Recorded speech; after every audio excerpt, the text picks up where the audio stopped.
Assalamualaikum warahmatullahi wabarakatuh. Waalaikumsalam warahmatullahi wabarakatuh.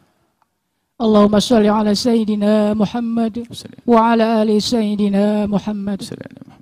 Mau bertanya Buya, kalau kita mau memberi santunan kepada duafa, anak yatim dan piatu, cara yang lebih terhormat atau lebih baik, apakah dikumpulkan di dalam suatu pertemuan atau diberikan ke rumah mereka masing-masing?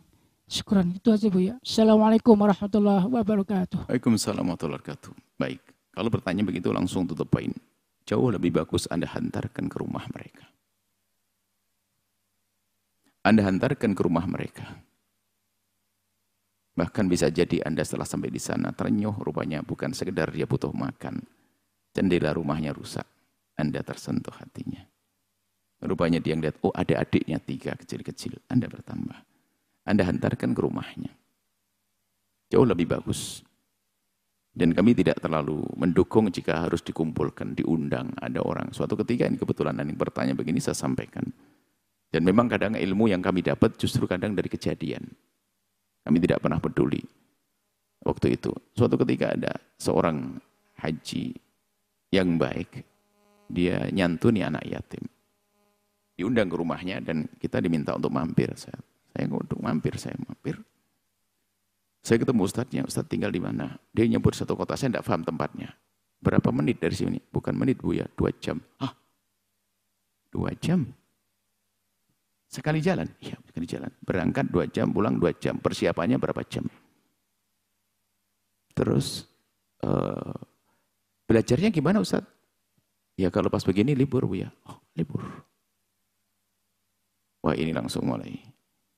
Apakah emosi atau cemburu saya tidak paham. Ini langsung. Akhirnya tak garap ini yang punya rumah. Saya jadikan bahan ceramah. Hei orang kaya, kalau ingin nyantuni yatim piatu jangan kau undang mereka ke rumahmu. Dia harus meninggalkan sekolahnya. Dia melakukan perjalanan panjang. Biaya bisnya boleh Anda jadikan uang. Dia tuh datang hanya karena terpaksa, padahal beliau berat untuk datang. Sudah begitu hanya dapat 150.000, dimakan 1 tahun, belikan garam itu kali. Anda orang kaya harus punya adab dengan si fakir. Anda datang ke rumah mereka, jauh lebih bermanfaat. Jangan diundang ke rumah Anda, ramai ngantri. Nasi kotak. Basi lagi, jangan-jangan. Makanya saya tidak tertarik. Bukan saya menganjurkan lebih bagus. Cuma bisa jadi syiar kesombongan dan sebagainya. Kenapa? Saya tahu sedihnya orang fakir. Dan saya juga tahu sibuknya seorang ustadz, bingungnya seorang ustadz ngurusi santri kalau harus sering keluar. Di pondok ini, kalaupun Anda sembelihkan sapi, 16 sapi di luar sana, anak santri suruh makan di luar nggak boleh kok. Karena ganggu belajar kok. Ayo. Sebagai seorang pendidik itu ngerti mahalnya waktu. Ini 2 jam PP, 4 jam. Sehari hilang waktu. Ustadz yang ngenes. Cuman kalau tidak didatangi nggak dapat duit Bu ya. Oh aduh. Mohon maaf orang kaya. Yang mendengar suara ini pasti Anda menjadi orang kaya yang lebih hebat setelah hari ini. Sedikit saya kesar ke arah keras begini siapa? Anak yatim perlu disantuni. Bukan diyatim-yatimkan. Anak yatim perlu disantuni, bukan diyatim-yatimkan. Kadang diundang begini, dipamerkan orang itu ini dulu bapaknya tabrakan nyungsep. Anak yatim diyatim-yatimkan. Anak yatim perlu ditolong, bukan diyatim-yatimkan. Bukan dibikin diulang-ulang kesedihan pada dirinya. Kalau perlu anak yatim tidak merasa dirinya yatim saat itu. Karena hebatnya Anda dalam merawat dia. Anda mengambil dia seperti anak Anda. Allah. Itulah. Bukankah Nabi mengatakan, Nabi kafirul yatimi. Aku dengan yang menjamin hidupnya anak yatim begini di surga. Dekat. Anak yatim istimewa. Awas. Jangan dolim kepada anak yatim. Karena Allah bisa saja meyatimkan anakmu di esok hari. Anak yatim. Banyak panti asuhan bisa jadi ajang kezaliman. Anak yatimnya makannya tetap nasi kering. Ustadznya ganti mobil sama motor. Nyungsep ini ustadznya. Hati-hati. Kita perlu jujur. Mumpung yang bertanya pada anak yatim memang ada. Perlu kita lebih santun kepada anak yatim.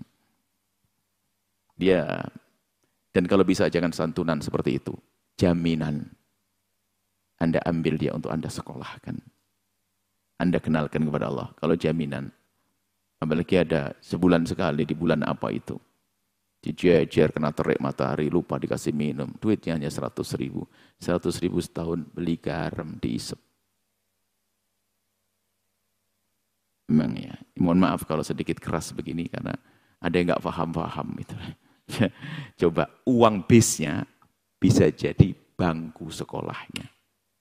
Uang bensinnya bisa jadi tambahan lauk di pondoknya. Lebih dari itu, Anda semakin aman, kesombongan tidak tampak.